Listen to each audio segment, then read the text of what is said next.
has made a miracle. Let's all join hands together.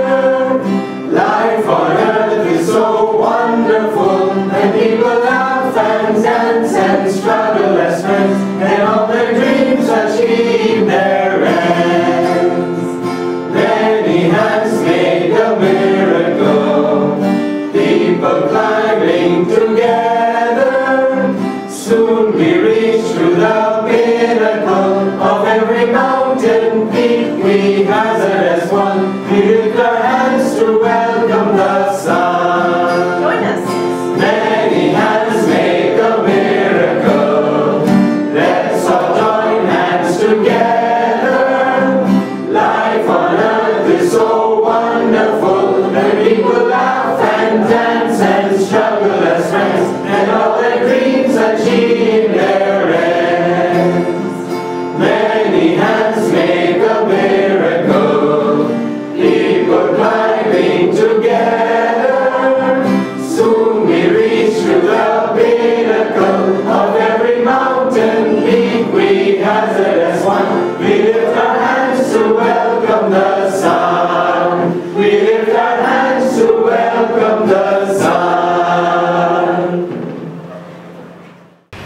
Hello, everyone. So nice to see you all. It's great to be back. Feels good in here, doesn't it? Yes. Nice and painted and scrubbed clean. It's wonderful. It's really wonderful. It doesn't feel like we've been away that long, and yet it does. You know, both. So today's reading we're going to do is from the Bhagavad Gita, and the title of the theme of this talk is called "The Path of Descent," or do devotees really fall? What's it called? Why do devotees fall? That's the theme. So Swamiji writes, this passage is from the 2nd chapter, the 61st to the 63rd stanza. That man alone is wise, of understanding steadfast and unwavering, whose senses are obedient to his discrimination. If one ponders on sense objects, there springs up attraction to them. From attraction grows desire. Desire, impatient for fulfillment, flames to anger. From anger there arises infatuation, which is the delusion that one object alone is worth clinging to the exclusion of all others. From infatuation ensues forgetfulness of the higher self.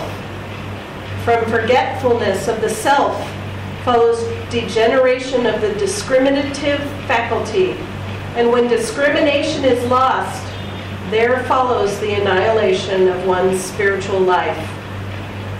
The commentary that Swamiji wrote, channeling Yogananda, of course. The downward road described here is followed by people who are not calmly centered in the self within, allowing their desires to slide unchecked down slippery paths of sense pleasure and ambition. The Gita's warning describes varying stages on the descent into spiritual oblivion. At whatever point one finds himself on this downhill journey, he should redirect his steps upward toward cosmic consciousness. For never in the other direction can he find the fulfillment he himself is seeking in life. Unfortunately, the farther one slips into delusion, the less he is likely to retain even the desire to reform. Those who live in ignorance have no spiritual life to annihilate. Unaware of the divine self within, they fall a prey to all kinds of delusion, brooding ceaselessly on the objects of the senses.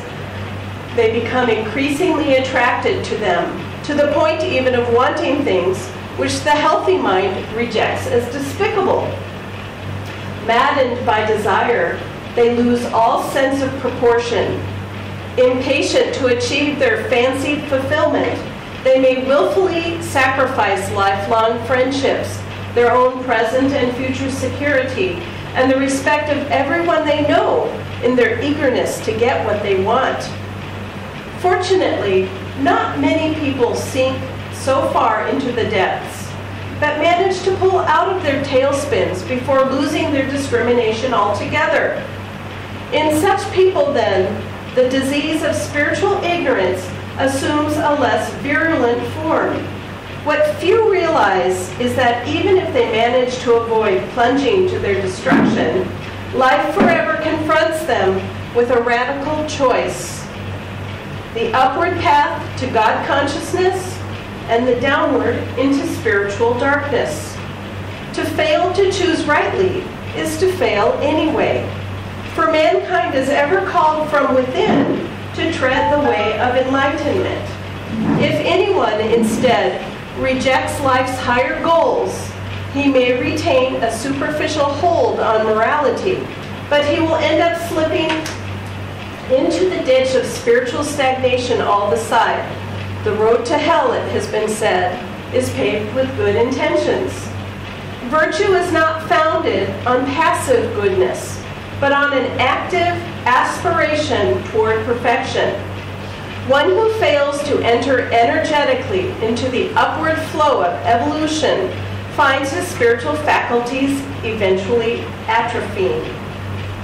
The pull of delusion is far stronger than most people realize, and the way to victory is not to close one's eyes to this pull while pretending that it doesn't exist. Rather, it is to live consciously in the thought of God's presence within, to meditate daily and deeply, and to offer one's life up unceasingly as a channel for divine energy, love, and joy. Implicit in this warning of the Bhagavad Gita is a concomitant promise. For when a person concentrates on spiritual ideals, he feels himself increasingly attracted toward them.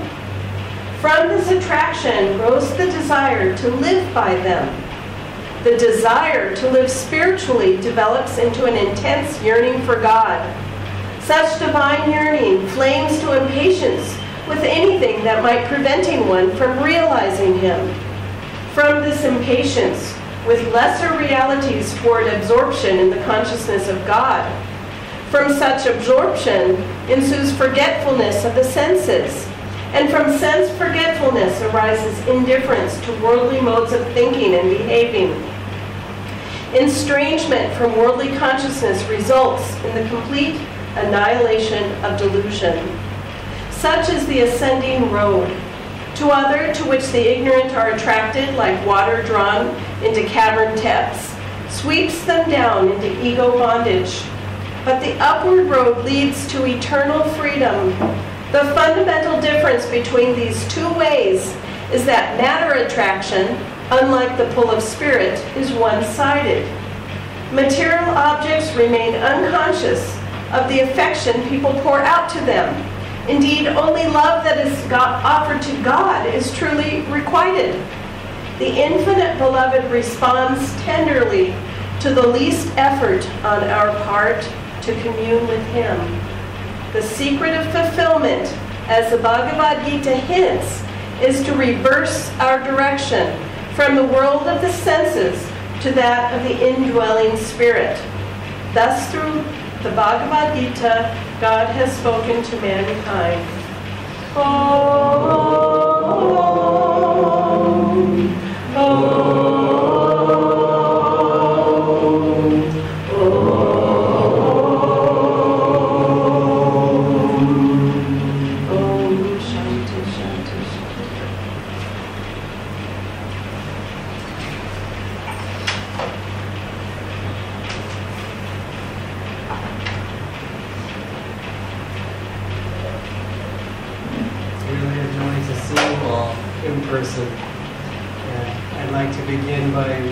Whispers from Eternity.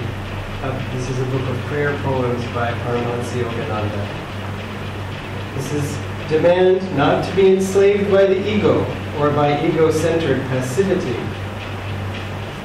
I want to use my own will, but guide it ever, Father, toward the golden paradise of all fulfillment.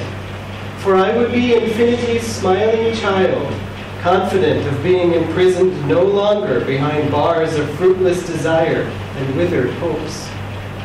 I would break the shameful cords of lethargy that have presumed to hold me, and step fearlessly into freedom. Released, I now blaze my way through forests of every limitation and delusion. Oh, my little vain ego may strut proudly, saying, "Behold my glory, worship me." But I will look through its transparent form and behold thine unimaginable beauty, clothed in the subtle form of the whole universe. The silence-tuned hearing of my soul will ignore that tiny, boasting masquerader, my little self-impersonating thee, and will listen rapturously to the wind-borne, fragrant music of thine own matchless voice, whispering across the ages, I am he.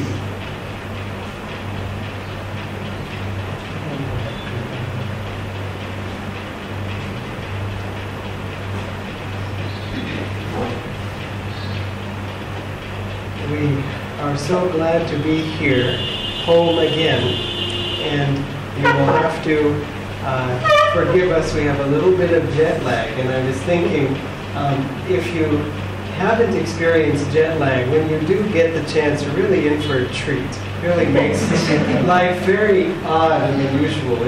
It's not like being tired, because of course we often get tired and you have a little filter coffee and off you go and you're back again, or just put out a little willpower and muscle through it.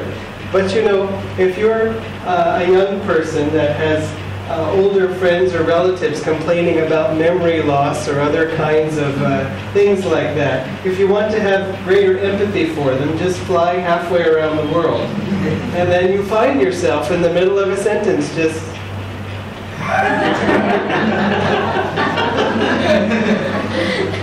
or you forget the words for things, or you say things that seem to make sense, but everyone in the room starts to kind of back away, and so on. Or you drop things, and so on. So anyway, you can have an experience of that just by a little bit of jet lag. The air stewardess, she, was, I think, in the airplane morning, whatever that was, which was actually Delhi night, they were feeding us, serving us something and asking us, would you like something?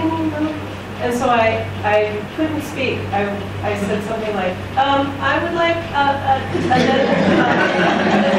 said, sorry, jet lag. And she said, that's okay.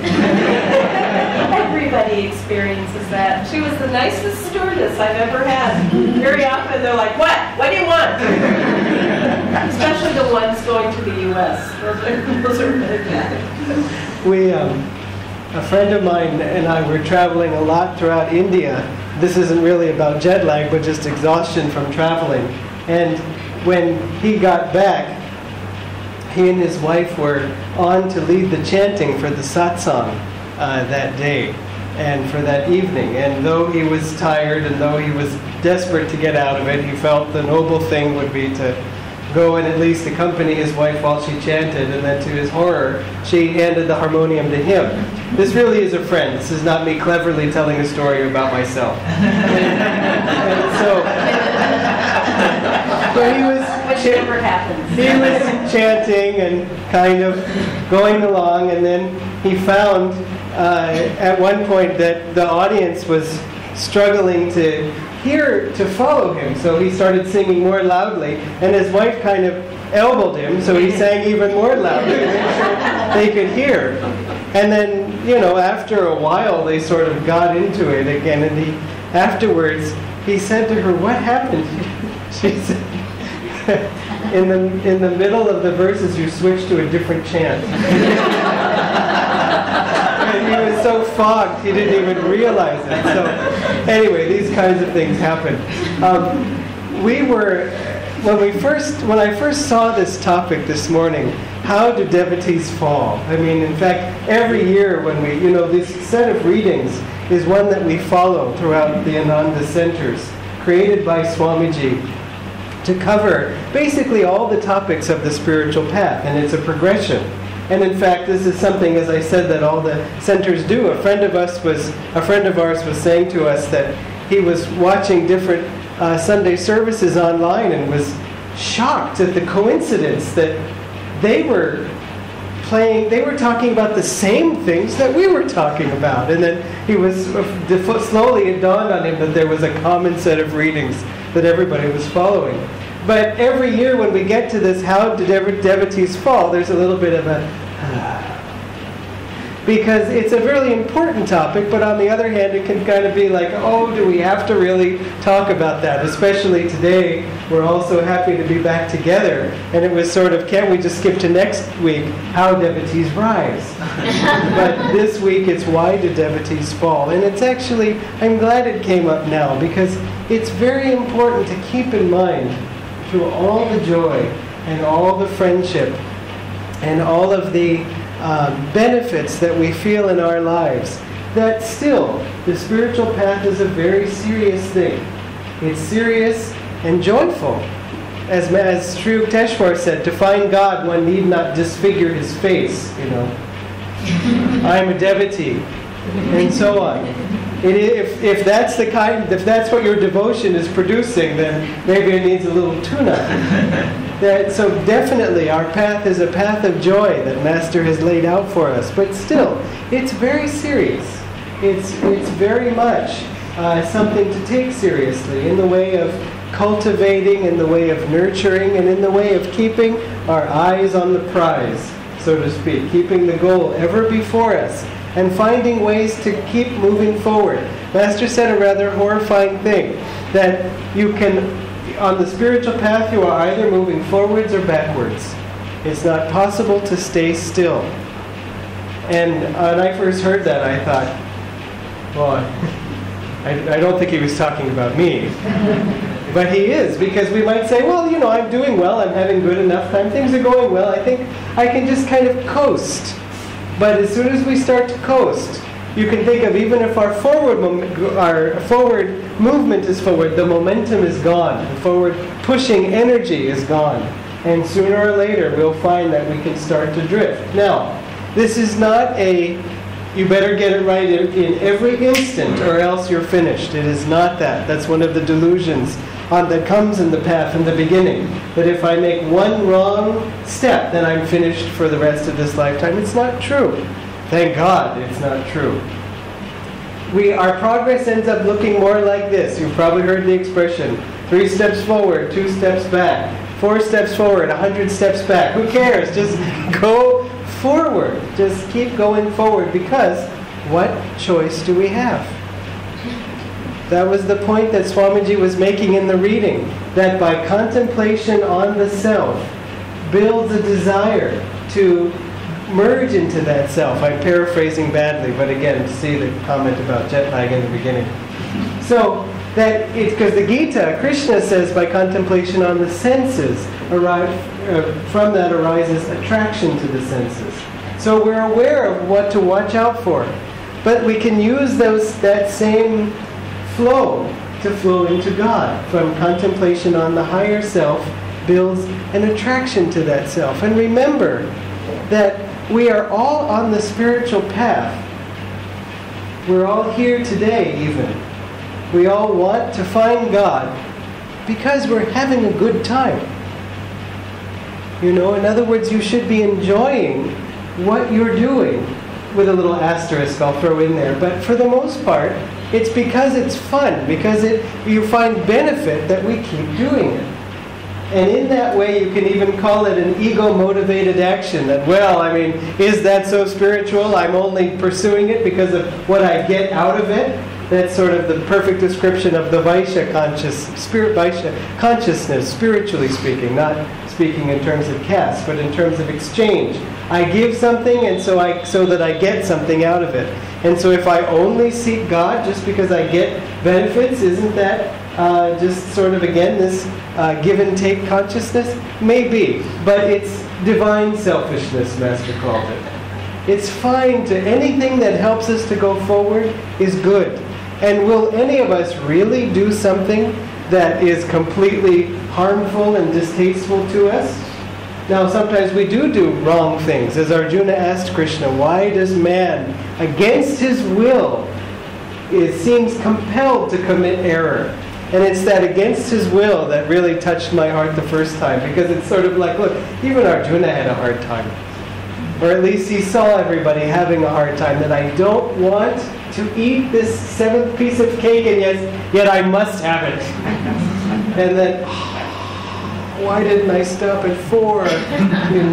You see, there's just something in us, that either inside of us, that pushes us in the wrong way, or even worse, and truthfully, there is a conscious force of Maya that tries to keep us going. I mean, think about it. If you were Maya and you had set up this whole fair and circus and all these funny things and everything, and casinos and all that, why? Because then you get to take everybody's money, and you get to also keep everybody trapped in the show. And then you see somebody kind of looking around, yawning at all the sense attractions, and sort of standing up out of their seat and casting aside all these things and looking for the exit. What are you going to do? I mean, you worked hard to create this whole thing. You're going to say, oh, that's fine, go ahead, go have God? No.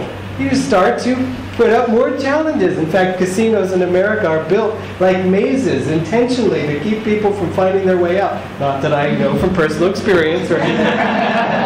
Actually, I don't know, but still, I've been told that it is this way. It makes sense. You want to keep people going. And so, when you start to, for example, suppose you have a nervousness of public speaking, and so then because of at gunpoint or whatever reason you're forced to give more talks, you may feel like Divine Mother, okay, here I am, can I give the talk? And then you find, like in the front row, just all evil faces, or as Haridas Ji likes to describe, that you get everybody in the audience is like Mount Rushmore. Now, as I hope you know from America, there's a whole mountain that's carved into the faces of the 4 presidents, but faces, out of stone, just unmoving the whole time. So anyway, you may think, like, well, why, when I'm finally getting my courage up to face one of my tests, is it getting harder? I mean, don't I get credit for at least trying? And shouldn't that be half the battle? And shouldn't I be able to just now get through it? Not necessarily. Maya gets nervous. Now, if you are doing something in your life that is making Maya nervous, that's a good sign. That means you're doing the right thing. For example, sometimes in people pursuing Kriya, initiation, right before the initiation, means, the last few weeks even before their first initiation, we even warn people now, almost as a matter of course, make sure that you're practicing Hang Sa, make sure you're energizing, make sure you're doing Om and these other techniques, and also watch out for lots of tests in this last week going up to the initiation. And by golly, you find people go through it. It's because Maya says, uh-oh, somebody has found the airlift out of my circus. Kriya Yoga Master described as the airplane route to God. And so Maya clutches at your ankles as you're going out. And yet, all of these tests are within our ability to overcome them. As the phrase, some of you may have heard this saying, that I know God doesn't give me more than I can handle. I just wish He didn't trust me so much. Because the tests that come, Mark, can be pretty big, and our way to succeed, our victory through them, may not always be what we think it is. In other words, it may not be the perfect comeback to that person who is always heckling us, or it may not be victory in terms of getting the highest score or whatever. It may be in admitting we were wrong. It may not be in getting away with what we did that was wrong. In fact, we were standing in line to go through immigration, where you show your passport and all this stuff, and they let you back into the country. And there were this husband and wife and 2 children. The son was probably about 7, and the daughter was maybe about 4. And they were, it had been a long flight. We had all been on the same plane together, and the kids were doing the best they could, but they were getting into the So they were fighting over a neck pillow, and somehow this was the ultimate prize. And so she had the neck pillow, and then he took the neck pillow. And so the mother, gave the neck pillow back, so that she grabbed the neck pillow back, and then, whatever. I mean, it's just a neck pillow. I don't know why, but it became the cherished object. But it's kind of like one of these sense objects that we pursue that seem so wonderful, and only that infatuation, only that neck pillow will make me happy. She had it, and so. Then at some other point I missed sort of a few chapters of the drama until they were in front of us again. And then I saw her kind of go like this and hit him. And he went... And I was thinking, gosh, you're a 7-year-old strapping young man, I think you can handle it. But it was just sort of half-formed in my mind. And then, and his mom saw him, and she turned to the daughter and said something, and then she turned away, but the son, but I could still see his face, and he went,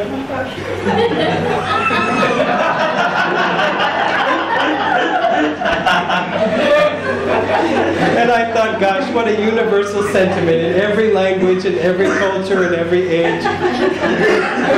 I confess, as an older sibling, my own record is not completely clean on that. So, it's not always spiritual victory to get away with our mistakes. And so when you get caught in a mistake, just think, great. As it says in the reading, now that I know what my challenges are, I can face them. Now that I know what this bad habit is, now I can overcome it. As Swamiji said, be glad when you see a fault, because it's been there all the time. And so now when you see it, then you can work on it. And so similarly, think about if you have some experience of instant karma, where you do something wrong and then an immediate repercussion comes, just be glad that you don't have to pay it off later. But think of it as coming from Divine Mother. Because after all, Maya is just an agent of Divine Mother. And sometimes Divine Mother turns up the heat on us. And she makes the testing more intense and harder. But why? Because she knows that we ourselves want to get out of this maze. We ourselves want freedom. That's why the topic, how do devotees fall, or why do they fall, is so important, and why the spiritual path is so serious. It's not because of being worthy or unworthy, or pure or impure, or a saint or a sinner. It's serious because we are tired of suffering. And we don't want to suffer anymore. And if we work with joy, we will get out of it. We're guaranteed to get out of it, as we've talked about before. Divine Mother sent a spark of her consciousness out. That was us. And so we have this long journey as we share in the Festival of Light.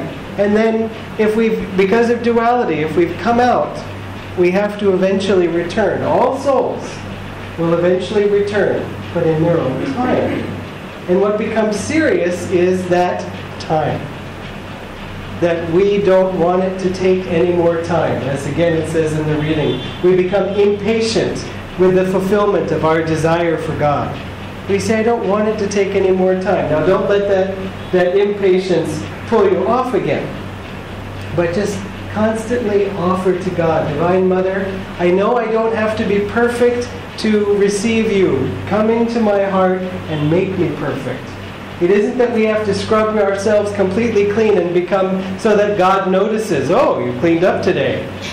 It's not like that. It's that we just say, Divine Mother, come into my heart with all of its problems, with all of its little challenges and so on. Who cares? I love you more than I love any of these other habits or any of these other things. And just wash all these things away and so on.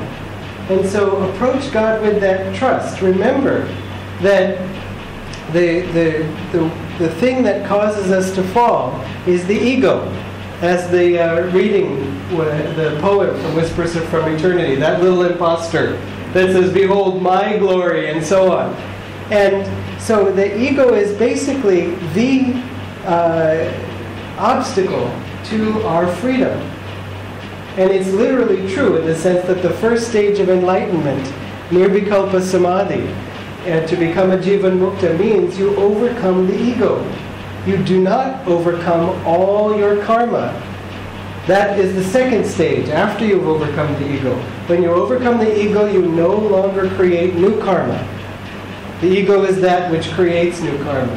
And so, once you've done that, your karma has become finite, and then you work on clearing all that as a saint. And believe me, in this circus, it's much better to be a saint who knows where the exit is and helps to show other people how to get out of it. So we work on that first stage, on becoming a saint. And that is all we have to do. In other words, if we had to overcome every desire, every karma, every wish, would be impossible, because just as much as we're trying to drain the bucket of desires, we're also filling it up. And when we overcome the ego, that's when we turn that faucet off. And so no longer do more desires or karma get added. So, overcoming this ego is what we have to do. But remember, it's not just ego in terms of arrogance, like, well, I know I am the best, and God created all people equal, but He made me a little more equal than everyone else. And for many of us, that isn't the challenge. Maybe. You have to see where you are on this side of the spectrum. If you say, well, but I see what you mean, well, then maybe watch out. But on the other side of it is that if we think that we are lesser, if we think, well, yes, I know, but not me, because even though He made everyone equal, He made me a bit less equal. It's not true. You are just as worthy of God as everyone else on earth. No one has more worth and no one has less worth. You are all equally precious to God. And yes, even you are thinking, yes, but not me. Yes, even you. You are. Because you're all a part of Him. You're all His own children. As Master said, God knows He hasn't done right by us by casting us into all this maya and all this mess. He's very sorry for what He did. But we have to work to grow out of it. We have to say, and the work is to say, God, I choose you. That's really it. And to demonstrate that choice.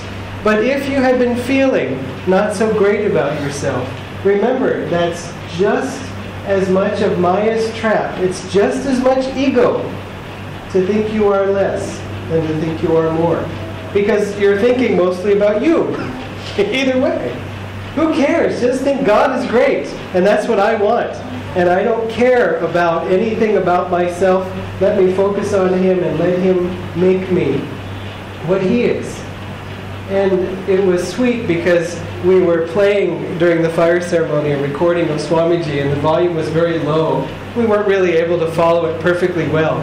But I thought, it's just exactly what we need to do in our lives. Just keep listening to the Guru, whether it's by reading books or listening to recordings or doing japa or, of course, meditating, but any other way to keep that constant call going in the back of your mind. We have so many resources to support us on this path. The Guru is very eager to get us out. He's desperate to get us out. And so don't think that he hasn't noticed, or that He's forgotten, or that He's gone away, or anything. He does sometimes hide. Swamiji, Master, admitted that he would sometimes hide once the devotee became serious. Because where was he hiding? He was hiding in inner consciousness. And saying, now that you've had a taste, just imagine you following a trail, your first piece of Mysore ever. And just, and then there's another one. And there's another one. And there's another one. And now you've got the taste for it. And then, okay. Where's the Mysore? Aren't you going to go and try to find it? I gotta have more. And it's hiding. Of course, it's hiding in your own spine. Now, this may sound like a strange teaching. Not that your spine is full of ghee, all those things, but the inner ghee, it really is.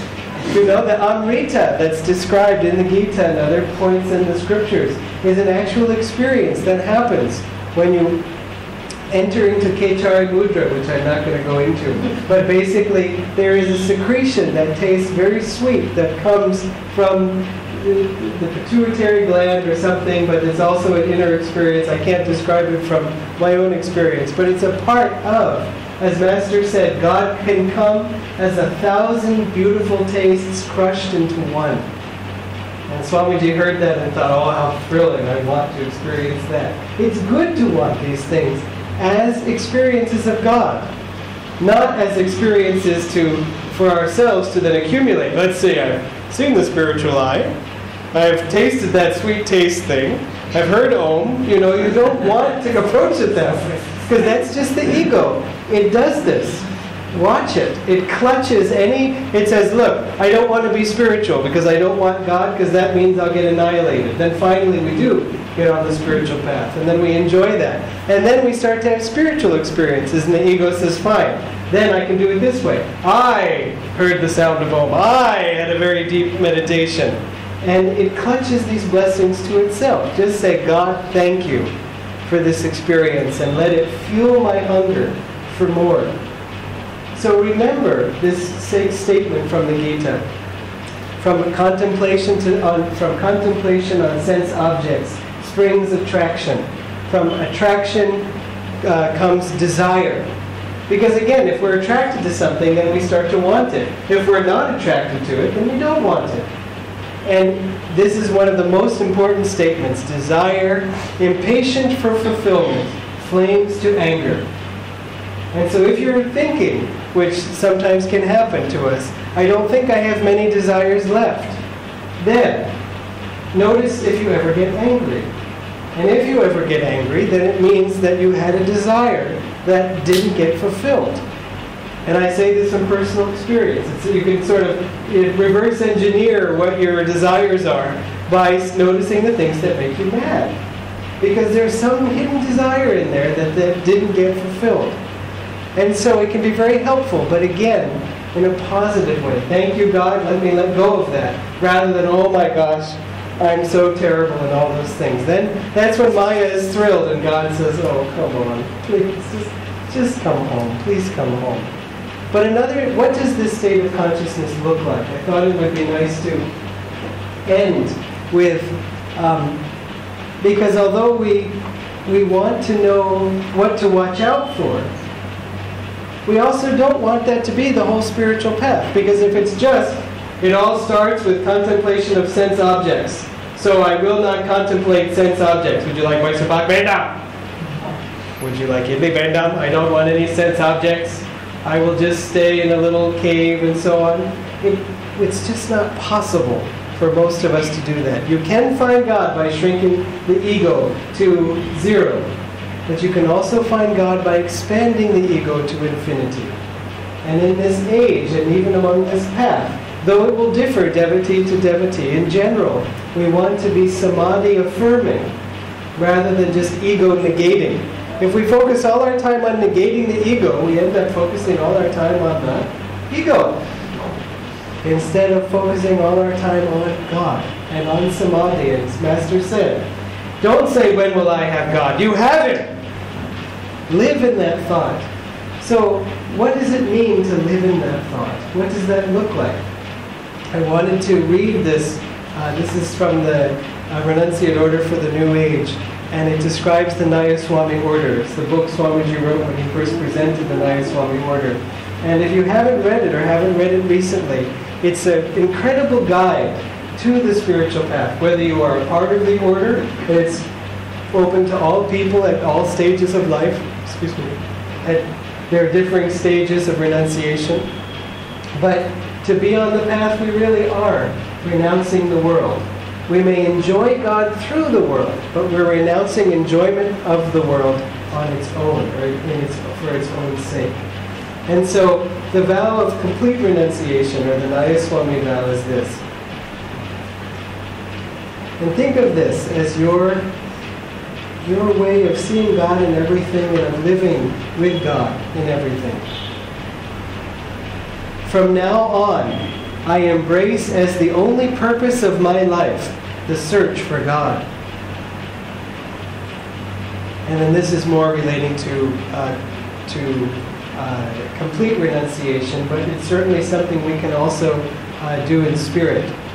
I will never take a partner, or if I am married, I will look upon my partner as belonging only to Thee, Lord. In any case, I am complete in myself, and in myself will merge all the opposites of duality. This is one of the greatest blessings Swamiji said of marriage, which so often is seen as the opposite of the spiritual path. It doesn't have to be at all, especially in this higher age. It's a wonderful way of learning how to seek balance in oneself. When you live alone, as a friend of mine did, he just sort of lived in a spiritual community of one, as I used to joke, because he would, basically make up whatever he wanted, that he was going to do anything he wanted and call it spiritual. And there was no one around him to say, hey, don't you think that's a little weird? Or, hey, I didn't like it when you talked to me like that. It's helpful to have our family members, our spouses, our children, our parents to bounce off of. Doesn't mean they're always right. But as Swamiji said, well, we have to sharpen our blades on something. And so when you live intimately with someone, it gives you a chance to really not only see your own need to grow, but also it gives you a chance to to channel God's love in a particular way. But that way, in a focused way, but it does have to become impersonal. Meaning that you're expressing love not for this person, and because I love you, therefore you must obey me. And nor then we feel loved, and therefore we feel we have to obey. Someone was telling me, I was just trying to spare my child some trouble, and if you would just listen to this little bit of advice, then I could save you from all this trouble. But they won't listen. I said, I know, isn't that tragic? It's really terrible, and yet, our parents said the same things to us. Of course, they were wrong. You see how it changes depending on which side of the equation you're on. So, keep that in mind, that the love has to become impersonal. But we are seeking that balance in ourselves. You don't have to get married to be on the spiritual path. But obviously, to be married is not at all a problem on the spiritual path. It depends on our consciousness and what we gain from it. Very often you sometimes see people coming onto the spiritual path and suddenly questioning all the karma and all the relationships that they're in up to this point. Don't worry, don't question, don't doubt. It's all of those things that has gotten you to where you are today. Divine Mother has been watching you the whole time, even if we haven't always been watching her. So those are all a helpful gain on the spiritual path. But now we have to do things more consciously and more kindly too. So going on. I no longer exist as a separate entity, but offer my life unreservedly into Thy great ocean of awareness. I accept nothing as mine, no one as mine, no talent, no success, no achievement as my own, but everything as Thine alone. You see the difference? It's not saying I don't have anything, it's saying it's all yours. And it also means it's all yours to take care of, meaning it's all His to take care of. We do our part, but you don't have to take care of more than He's asked you to take care of. As Swamiji writes, to help another person is good, but to feel responsible for another person's development is to add an intolerable burden to one's own. It is only our development that we're responsible for. And Divine Mother is taking care of everyone.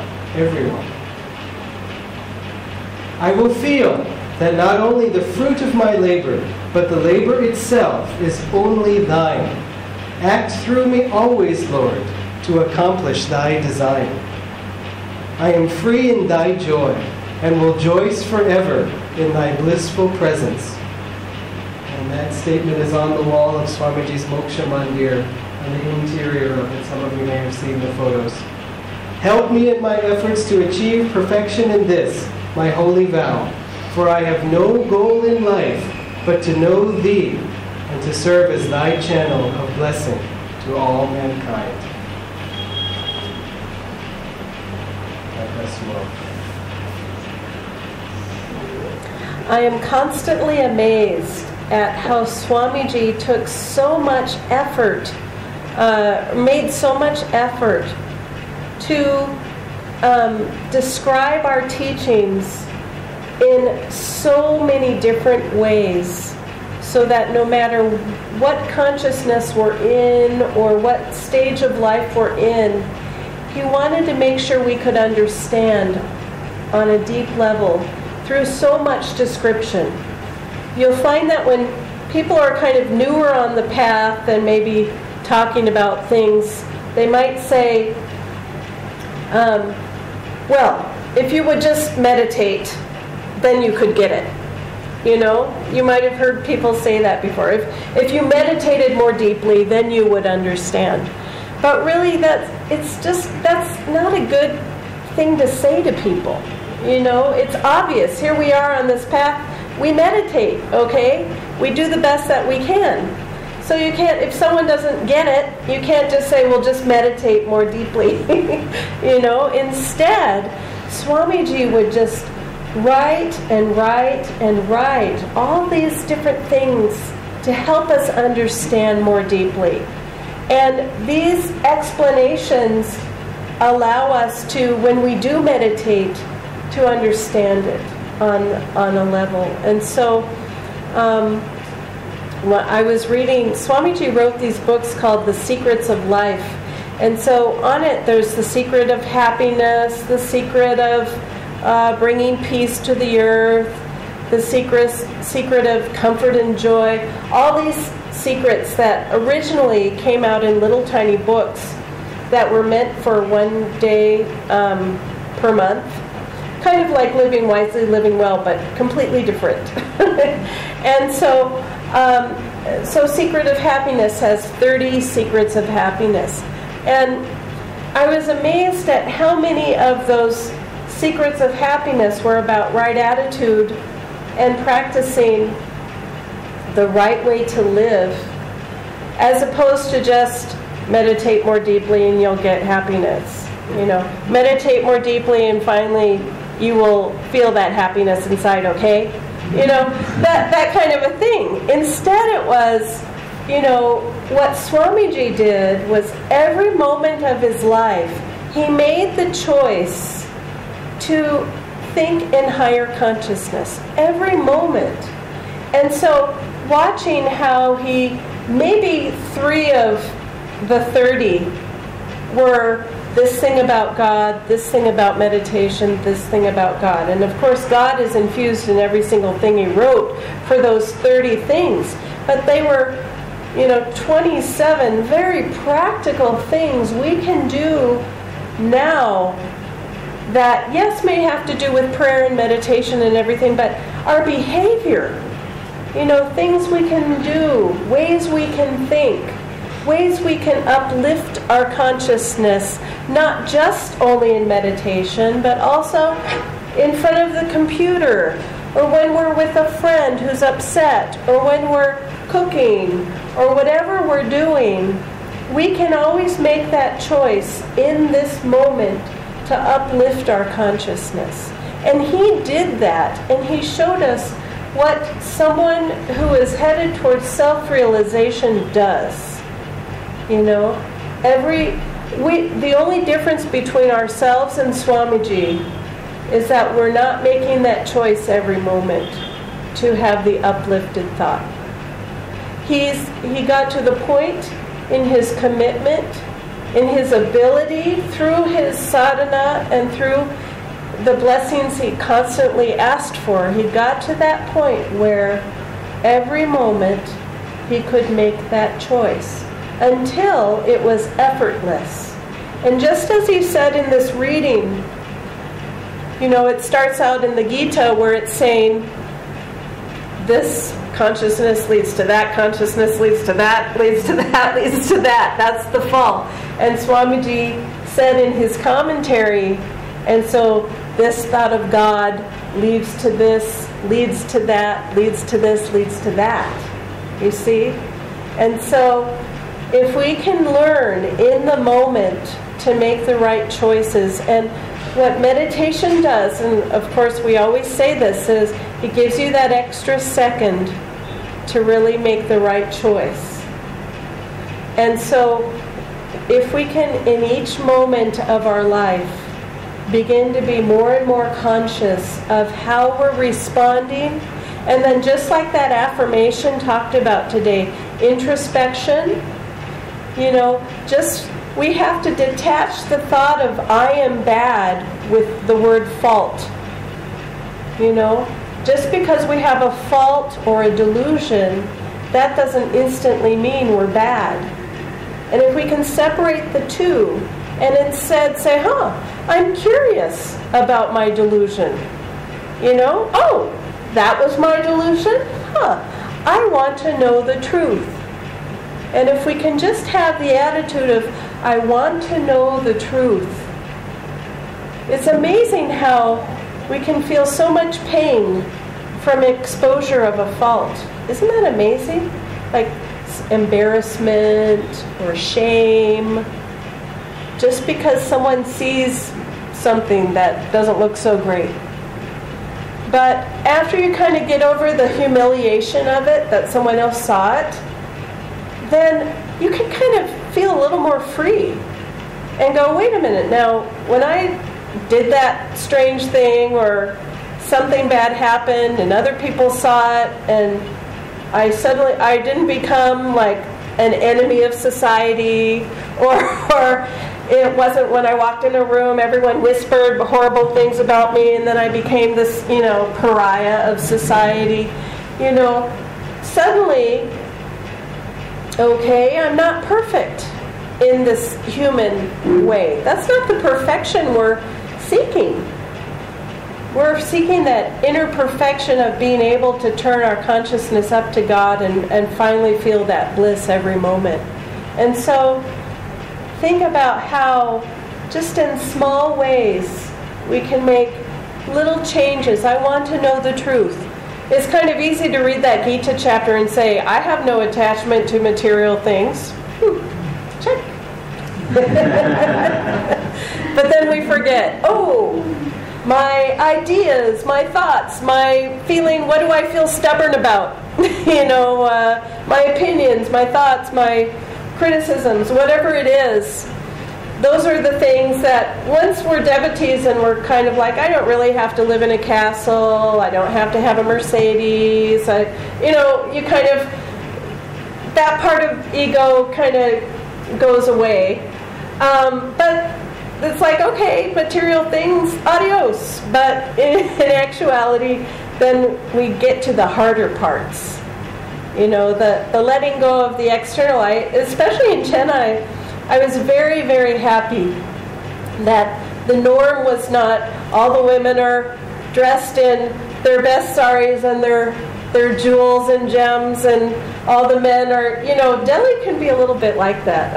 I don't know if you've noticed, if you've lived there, but it's kind of party scene, and women are all in their big high heels. And I was just so happy. And then we lived in LA, so I don't even have to say anything about LA.